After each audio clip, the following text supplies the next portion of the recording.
ಅನೇಕ ಪೋಷಕರು ತಮ್ಮ ಮಕ್ಕಳಿಗೆ ಕೆಮ್ಮು ಬಂದಾಗ ಕೆಮ್ಮಿನ ಸಿರಪ್ ನೀಡಲು ಹಿಂಜರಿಯುತ್ತಾರೆ.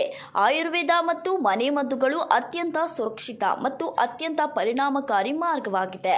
ಈ ಪರಿಹಾರಗಳನ್ನು ಬಳಸೋದ್ರಿಂದ ಕೆಮ್ಮಿನಿಂದ ತ್ವರಿತ ಪರಿಹಾರ ದೊರೆಯುತ್ತದೆ ಮತ್ತು ಯಾವುದೇ ರೀತಿ ಆರೋಗ್ಯದ ಮೇಲೆ ಅಡ್ಡ ಪರಿಣಾಮ ಉಂಟಾಗುವುದಿಲ್ಲ. ಕೆಮ್ಮಿನಿಂದ ತ್ವರಿತ ಪರಿಹಾರಕ್ಕಾಗಿ ಜೇನುತುಪ್ಪ ಮತ್ತು ಶುಂಠಿ ರಸದ ಮಿಶ್ರಣವು ಅತ್ಯುತ್ತಮವಾಗಿದೆ. 1 ಚಮಚ ಜೇನುತುಪ್ಪವನ್ನು 1 ಚಿಟಿಕೆ ಶುಂಠಿ ರಸದೊಂದಿಗೆ ಬೆರೆಸಿ ಮಕ್ಕಳಿಗೆ ದಿನಕ್ಕೆ 2 ಬಾರಿ ನೀಡಿ.